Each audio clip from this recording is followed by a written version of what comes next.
Hello and welcome back to my channel. As we all know that we are about to complete the fourth unit from second block of psychology and media. So today we're going to focus on the two theories mentioned in the book, which are cultivation theory and two-step theory. In the previous video we discussed gatekeeping hypothesis in detail. If you haven't yet watched the video, then do yourself a favor by watching that, because these topics are really essential for you to know and to understand so as to get better marks in your exam. तो to step theory को हम अब जानते हैं without any further delay. तो to step theory में क्या होता है, मैंने सब पढ़ रखा है, मैं आपको समझा रही हूँ, ठीक है। एक बार पढ़ देती हूँ फिर भी।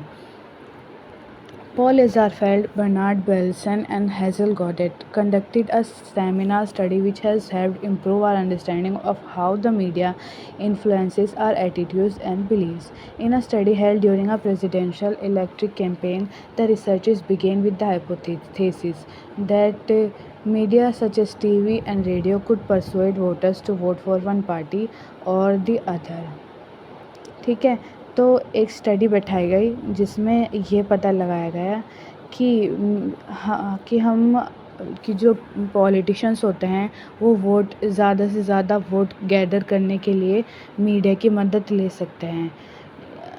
The researchers began with the hypothesis that media such as TV और radio could persuade voters to vote for one party or other. यानी मीडिया और टीवी परसुएड करने का मतलब मना सकती है वोटर्स को कि वो उनकी पार्टी को vote they. However, they were surprised to find out that the voters found informal personal contact much more persuasive than the mass media. यानी जब ये थ्योरी हुई तो इसमें यह पता लगाया गया कि हम टीवी से और रेडियो से लोगों से वोट मांग सकते हैं उनको मना कर, लेकिन बाद में यह पता चला कि लोग जो हैं वो ज़्यादा इन्फ्लुएंस हो रहे हैं पर्सनल कॉन्टैक्ट से। यानी वोट करने के केस में, यानी वोट करने के कॉन्टेक्स्ट में लोग क्या कर रहे हैं, लोग उनके व्यू पॉइंट को मार रहे हैं और उनके परसेप्शन को मान रहे हैं जिनको वो पहले से ही जानते हैं। तो इस बात को ध्यान में रखते हुए researchers suggested the two-step flow theory of mass communication. यानी वोट देने के लिए लोगों को मनाने का जो मीडियम था टीवी और रेडियो, वही काफ़ी नहीं है। लोगों को वो अपनी पार्टी को ज़्यादा वोट देने के लिए ऐसे लोगों को दिखाना है मीडिया में जिनको वो पहले से जानते हो, जिनको वो पसंद करते हों, क्योंकि हम जिनको पसंद करते हैं उनकी ही बात मानते हैं, ठीक है। In the first step, the theory emphasizes the role of opinion leaders who are influential members of the community, such as the local celebrities, political leaders, social media influencers, and also some informal person contacts such as friends. यानी first step में क्या होता है कि जो ये theory है इसमें लिया जाता है उन लोगों को जिनको हम टीवी पे बहुत देखते रहते हैं, वो इन्फ्लुएंशियल मेंबर्स होते हैं। इन्फ्लुएंशियल का मतलब वो हमारे ऊपर इम्पैक्ट डालते हैं, उनका हमारे ऊपर एक इम्पैक्ट होता है। They leave an impact on our psychology and our perception. ऐसे कौन से लोग होते हैं जिनको हम मीडिया में पसंद करते हैं? सेलिब्रिटीज़ होते हैं, लोकल सेलिब्रिटीज़, पॉलिटिकल लीडर्स होते हैं, सोशल मीडिया इन्फ्लुएंसर होता है, कंटेंट क्रिएटर जिनको हम कहते हैं, और सम इनफॉर्मल पर्सनल कॉन्टैक्ट्स होते हैं जैसे कि friends. These opinion leaders pay attention to the mass media and form an opinion. They then act as filter gatekeepers allowing only certain information to pass to the general public.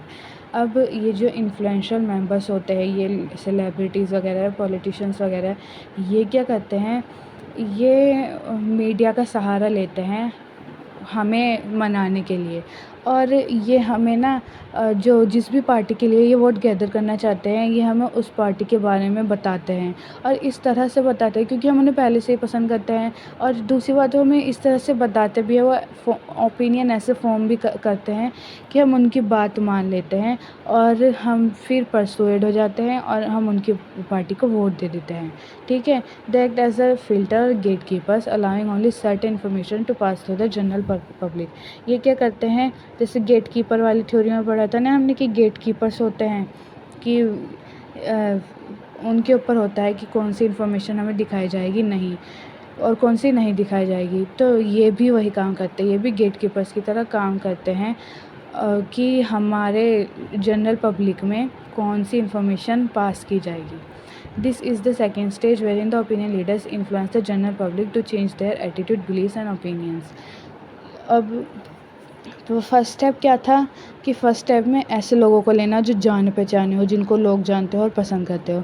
दूसरे step में उन लोगों का सहारा लेके उन्हें media में दिखाना, क्योंकि मीडिया में पहले से तो है ही, और उन्हें मीडिया में उनके बिलीव्स, उनके ओपिनियंस के बारे में बताना, और मतलब उनकी बढ़ाई करना, उस पार्टी और उसकी बढ़ाई करना जिसको वो प्रमोट करना चाहते हैं। जब ऐसा होगा तो वो उससे हमारे ओपिनियंस बदल जाएंगे, बिलीव्स बदल जाएंगे, और हम उस पार्टी को वोट देने के लिए तैयार हो जाएंगे।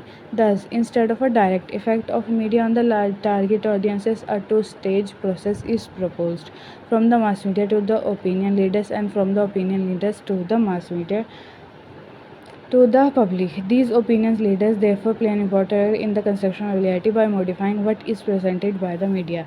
ठीक है, तो क्या हो गया, टू स्टेप थ्योरी में क्या होता है, टू स्टेप थ्योरी में वोट को कलेक्ट, टू स्टेप थ्योरी का जब भी नाम आए तो आपको वोट के ध्यान में रख लेना है कि जब वोट होता है तो हम उनको वोट देते हैं जिनको हम पसंद करते हैं, और हम उसकी बात मानना पसंद करते हैं जिसको हम पहले से जानते हैं।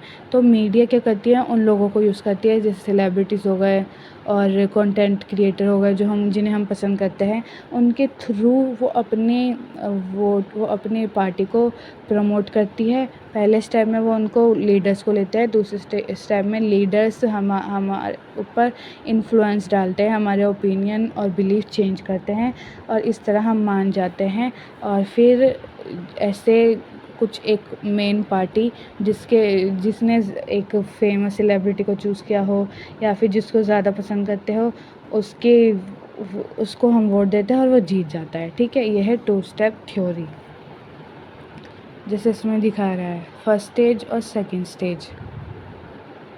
ये है फर्स्ट स्टेज और ये है सेकंड स्टेज। फर्स्ट स्टेज में क्या, ये रही, पहले मीडिया का यूज़ करा। मीडिया में किसको दिखाया जा रहा है, ओपिनियन लीडर्स को।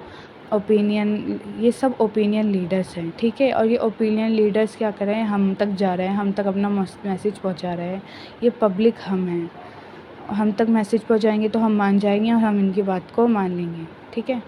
अब कल्टीवेशन थ्योरी में क्या है कि कल्टीवेशन का मतलब पता होता है ना, एक चीज़ से दूसरी चीज़ बढ़ना, कल्टीवेट होना, कल्चर भी जिसको हम कहते हैं। तो इसमें मेनली ये बताया गया है कि हमको जो चीज़ बार बार दिखाई जाती है हम उसी में बिलीव कर लेते हैं। जैसे कि चिल्ड्रन वो repeatedly see stereotypical image of man and woman on TV often also develop these stereotypical ideas themselves. They too start believing that women should take care of the home while men should go out and work. यानी cultivation theory में ये दिखाया गया है कि सदियों हम अपने कल्चर के बारे में जो भी चीज़ें दिखाई जाती हैं बच्चे उसी को सच मान लेते हैं। जैसे कि अगर बच्चे को ये दिखाया जाए कि औरत किचन में काम कर रही है और एक आदमी काम पे जा रहा है, ज़्यादातर टीवी शोज़ में और नाटकों में तो यही दिखाया जाता है ना कि एक औरत घर में लड़ाई झगड़े करती हुई दिखाई जाती है और एक आदमी काम पे जाता हुआ दिखाया जाता है। तो इससे ना बच्चों के ऊपर फ़र्क पड़ता है। वो भी यही मानने लग जाते हैं कि औरतों का काम सिर्फ घर में बैठना है और आदमियों का काम बाहर जाना है। तो कल्टीवेशन थ्योरी में क्या है कि हमें मीडिया कैसे हमें इन्फ्लुएंस करती है, हमारे जो कल्चर है उसको एक वे में दिखाती है, कंसिस्टेंट वे में, जिसकी वजह से हमारे ऊपर इम्पैक्ट पड़ता है और हमारी सोच कभी बदल ही नहीं पाती। हमारी सोच इस सोच से कभी नहीं बदल पा सकती कि एक औरत भी घर के कामों के अलावा बाहर काम कर सकती है, अपनी लाइफस्टाइल अपनी मर्ज़ी से जी सकती है, ठीक है। ये जो थ्योरी है ये यूएसए में प्रपोज की गई थी जब टेलीविज़न बहुत देखा जाने लग गया था, ठीक है। यहाँ पे हूँ मैं। Cultivation theory, which was developed in the context of increasing popularity of television in the USA, proposed that TV is an important source for the cultivation and construction of reality. यानी इस थ्योरी में क्या बताया गया है कि जो TV है उसका एक इम्पॉर्टेंट रोल है कल्टीवेशन और रियलिटी के कंस्ट्रक्शन में। As exposure to television increases over time, the reality of TV audiences become closer to the reality depicted by television. यानी जितना ज़्यादा हमारा टीवी टेलीविज़न से एक्सपोज़र बढ़ता जाता है, उतना ही ज़्यादा जो टीवी ऑडियंस की जो रियलिटी है, वो रियलिटी उसको मानने लग जाते हैं जो हमें टीवी में दिखाई जाती है, जबकि रियलिटी कुछ अलग होती है, ठीक है? As exposure to television increases over time, the reality TV audiences become closer to the reality depicted by television. ठीक है? Audiences who were exposed to more violent content on TV tended to develop cognitive biases, which predisposed them to see the world in a more threatening manner than it actually is, and hence also experience more fear and pessimism. यानी जब TV में हमें ऐसा content दिखाया जाता है जिसमें गुंडे मवाली दिखाए जाते हैं और लड़ाई झगड़ा दिखाया जाता है, तो उससे हमारी साइकोलॉजी पे ये इम्पैक्ट पड़ता है कि हमारे दिल में डर बैठ जाता है कि ऐसे लोग एग्जिस्ट करते हैं दुनिया में, और हम बहुत पैसिमिस्टिक हो जाते हैं। पैसिमिस्टिक मतलब हम फ्यूचर के बारे में नेगेटिव सोचने लग जाते हैं, ठीक है? Additionally, heavy viewing of television can lead to mainstreaming and resonance. Mainstreaming refers to a tendency to see the world in a homogeneous manner, disregarding individual differences. यानी ज़्यादा अगर हम टीवी देखेंगे तो मेनस्ट्रीमिंग और रिसोनेंस फॉर्म हो जाएगा। ये रिज़ल्ट करता है मेनस्ट्रीमिंग और रिसोनेंस में। मेनस्ट्रीमिंग क्या होता है कि हम जो इंडिविजुअल डिफरेंसेस होते हैं उनको हम नहीं मानते, हम जो सच्चाई है उसको नहीं मानते, हम उसको मानते हैं जो सच्चाई है ही नहीं। For example, people from diverse background such as class, age, caste, gender में see the same TV shows where a middle class Indian family is depicted in a particular manner, and consequently may start constructing a reality which is very familiar based on these TV shows. यानी TV में